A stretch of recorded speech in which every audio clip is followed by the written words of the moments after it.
찬송가 77장 함께 찬송 드리겠습니다. 찬송가 77장입니다.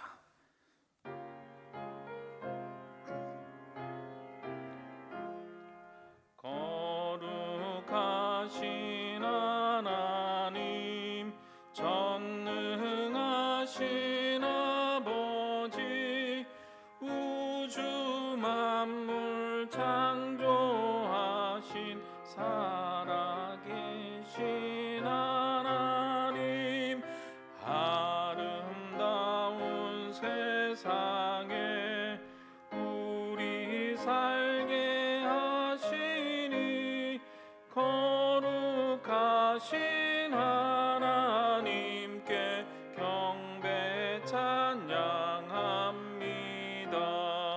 거룩하신 하나님, 자비하신 아버지, 모든 죄를 용서하신 은혜로우신 하나님, 우리들을 인도해 생명길로 이끄신 거룩하신 하나님께 경배 찬양합니다.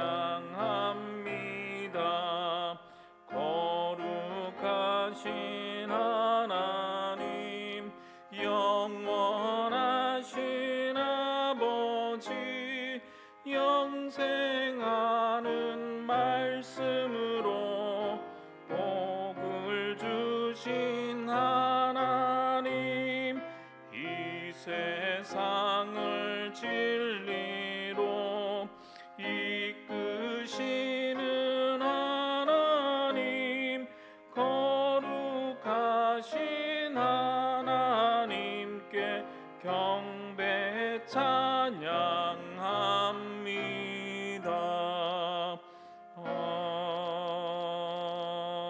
아멘. 오늘 우리에게 주시는 하나님의 말씀은 신명기 16장 18절에서 17장 13절까지 말씀입니다. 신명기 16장 18절로 17장 13절까지 말씀입니다. 함께 말씀을 보시겠습니다.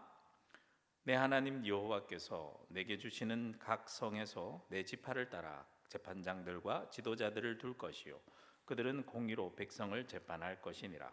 너는 재판을 굽게 하지 말며 사람을 외모로 보지 말며 또 뇌물을 받지 말라. 뇌물은 지혜자의 눈을 어둡게 하고 의인의 말을 굽게 하느니라.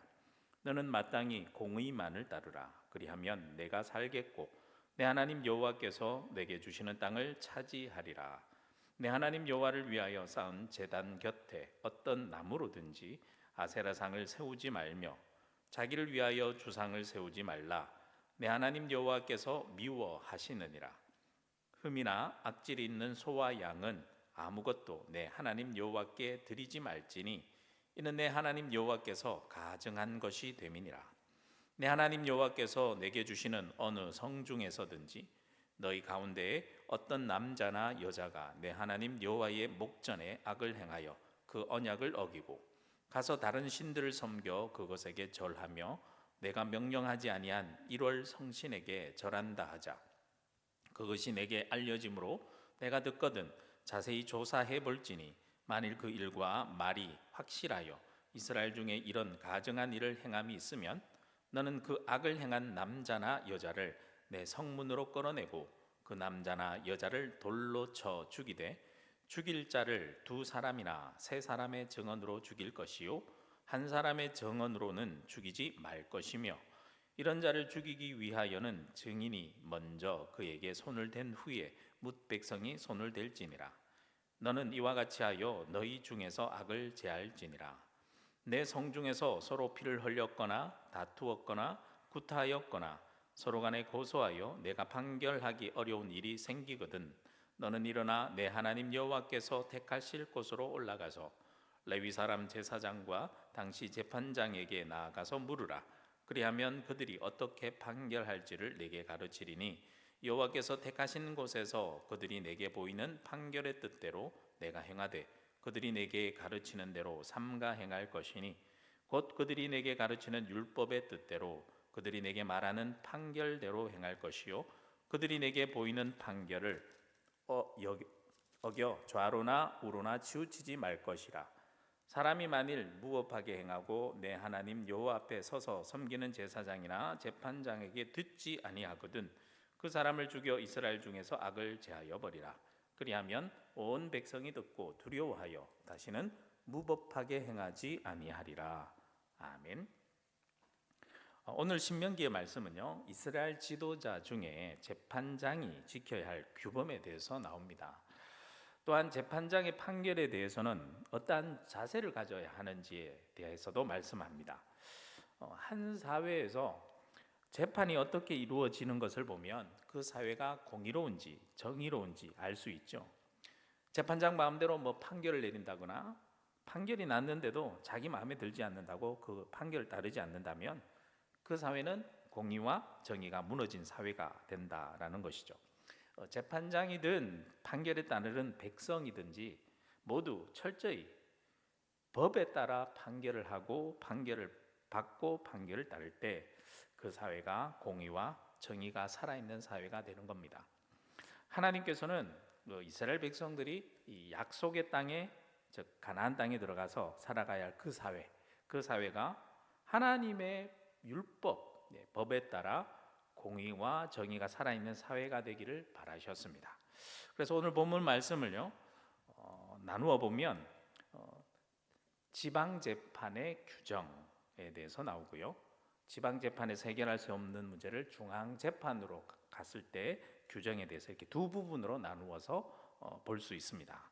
먼저 첫 번째 지방재판 규정에 대한 말씀입니다.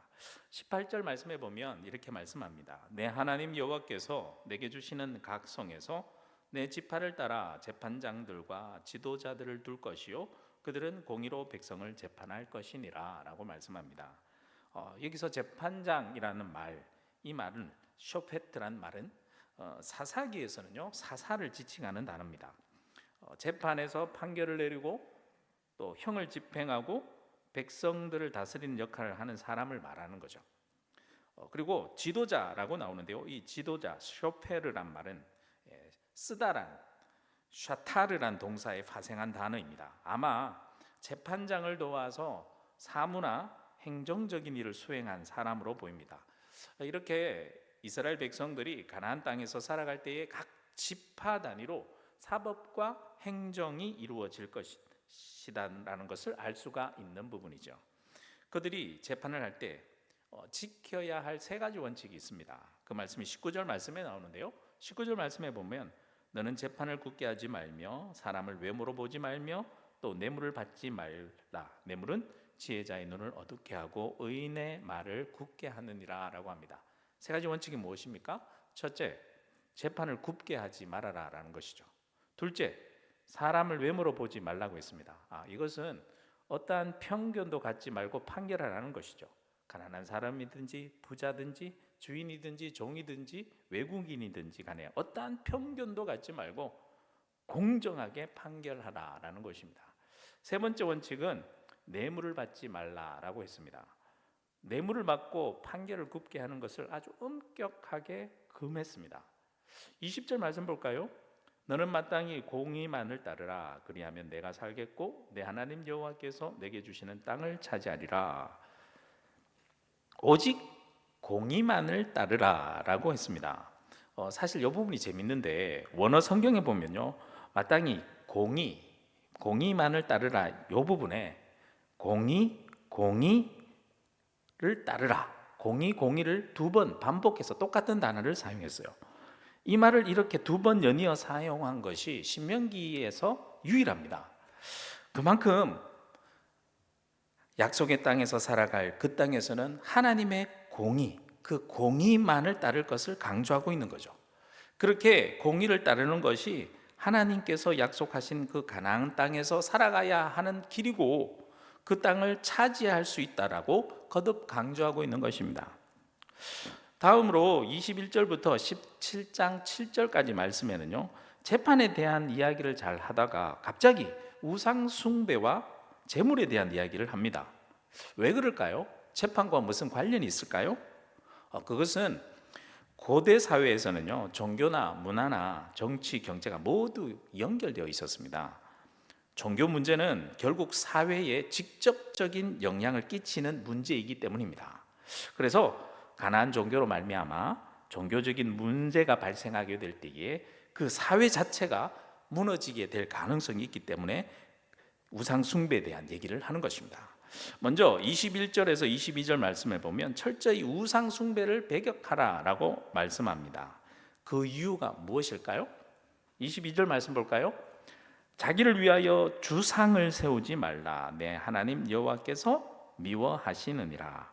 이유가 뭡니까? 여호와께서 미워하시기 때문입니다.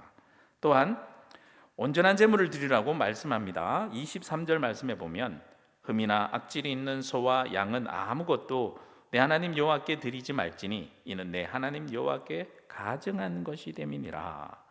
마치 흠 없는 제물을 드리는 것처럼 여호와 하나님 앞에 제물을 드리는데 가증스럽게 하나님을 속이고 드리지 말라라는 것이죠. 예배 드리는 것은 절대로 사소한 일이 아닙니다. 공의롭고 정의로운 사회를 세워나가는 일의 첫걸음은요, 예배를 바르게 세워나가는 것으로부터 시작됩니다. 그래서 우상 숭배에 대한 얘기를 하고요, 그리고 재물에 대한 얘기를 하는 것입니다. 2절에서 7절까지 말씀은 우상 숭배한 사람에 대한 재판 절차에 대해서 자세히 말씀합니다. 앞서 13장의 말씀에 보면 거짓 선지자나 가족들과 이웃, 그리고 친한 친구, 그리고 성읍 전체가 우상 숭배 유혹에 빠졌을 때 어떻게 해라라는 말씀에 대해서 다루었습니다. 그런데 여기서는 개인적으로 은밀히 우상 숭배를 하다 발각된 경우에 해당됩니다. 그럴 경우 어떻게 하라고 하죠? 먼저 철저히 조사해야 된다라고 말씀합니다. 4절 말씀 볼까요? 그것이 내게 알려짐으로 내가 듣거든 자세히 조사해 볼지니 만일 그 일과 말이 확실하여 이스라엘 중에 이런 가증한 일을 행함이 있으면 라고 말씀합니다. 철저한 조사 결과 그것이 확실한 일로 드러나면 그 다음에는 조금도 지체하지 말고 바로 심판하여 악한 일을 행한 그 사람을 성문으로 끌고 가서 돌로 쳐 죽이라 라고 하였습니다. 그런데 주의할 사항이 있었어요. 6절에서 7절 말씀 보실까요? 죽일 자를 2사람이나 3사람의 증언으로 죽일 것이요 한 사람의 증언으로는 죽이지 말 것이며 이런 자를 죽이기 위하여는 증인이 먼저 그에게 손을 댄 후에 뭇 백성이 손을 댈지니라. 너는 이와 같이 하여 너희 중에서 악을 제할지니라 라고 말씀합니다. 한 사람만의 증인으로 판결을 하지 말아란 거죠. 2-3사람의 반드시 증인이 있어야 된다라고 했습니다. 그런데 증언이 분명하고 그 사실이 분명한 것이 드러나면 그 다음에는 조금도 지체하지 않고 즉시 돌로 쳐서 집행하라라고 했습니다. 그리고 제일 먼저 형을 집행할 때 돌을 들어 칠 사람은 가장 먼저 증언한 그 사람이 해라라고 말씀하고 있습니다. 왜 그럴까요? 그 이유는 만약 자신의 증언으로 말미암아 그 자가 무지한 피를 흘리게 된다면 그 피값을 자신이 지겠다라는 결단의 행동이기 때문입니다. 두 번째 내용은요, 이제 지방 재판에서 해결되지 않는 문제를 중앙 재판에 가져가는 문제입니다. 만일 지방 재판에서 판결하기 어려운 경우가 발생한다면 중앙 재판으로 가져가서 판결하겠습니다. 8절 말씀 볼까요?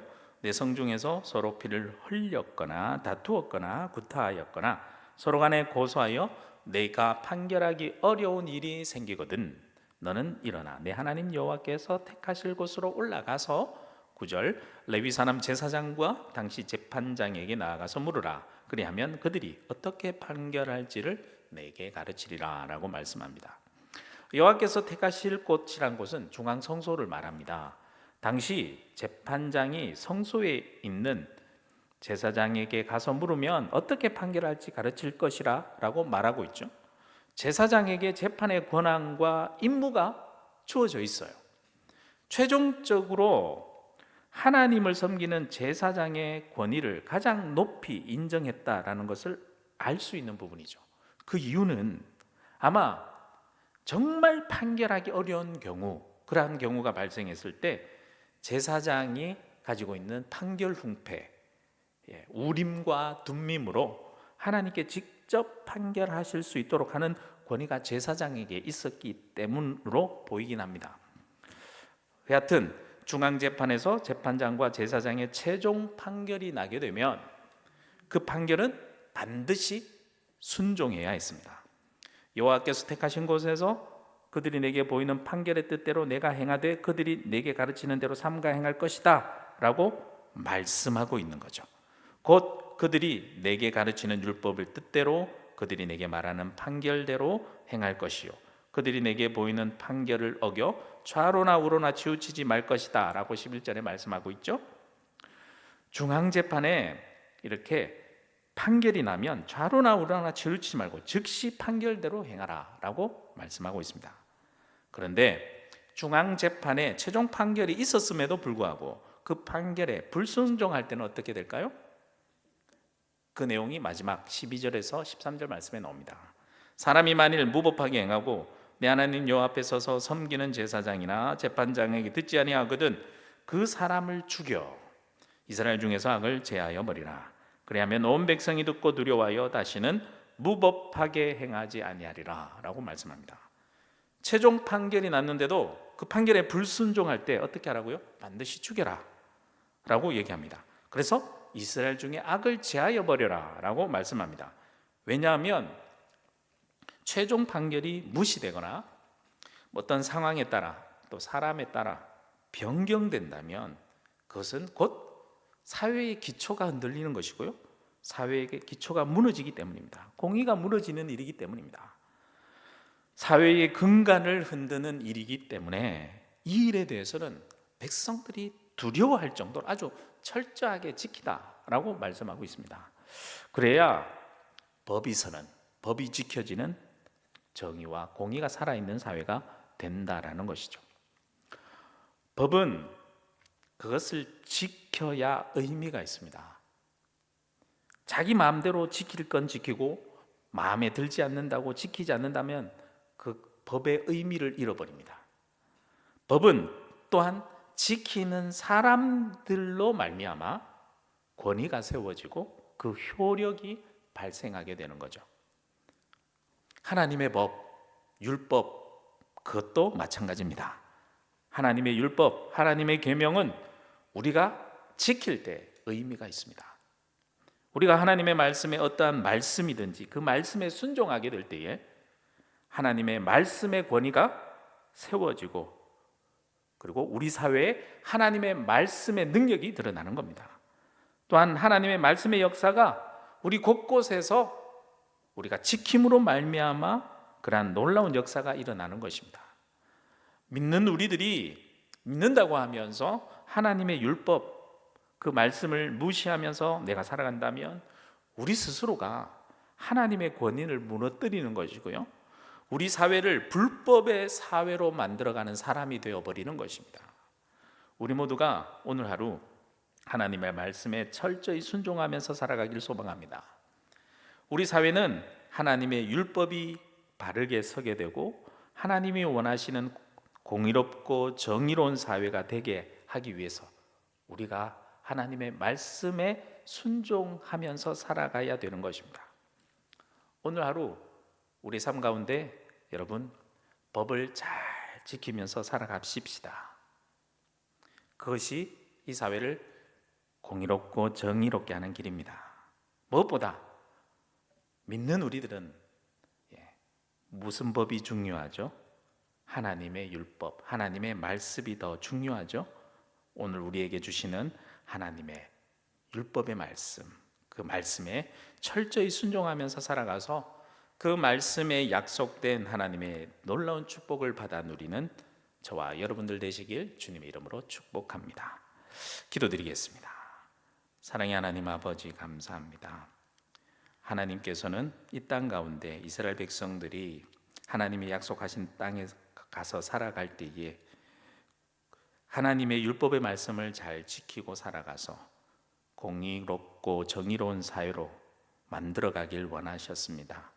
오늘날 우리에게도 하나님의 귀한 말씀을 주시는 것, 율법의 말씀을 주시는 것 마찬가지로 우리가 살아가는 이 사회가 하나님의 율법으로 공의롭고 정의로운 사회로 만들어 나가길 바라시는 하나님의 그 마음을 오늘 말씀을 통해서 깨닫게 하시고, 우리 스스로가 하나님의 말씀에 순종하여서 우리 사회가 정말 공의롭고 정의로운 사회로 새롭게 세워지는 그러한 일들을 오늘 하루 하나님께서 주어진 말씀으로 순종하면서 살아가는 우리의 삶을 통해서 그러한 사회로 변화시켜 나가는 우리들의 삶이 될 수 있도록 인도하여 주시옵소서. 감사드렸고 예수 그리스도 이름으로 기도드립니다. 아멘.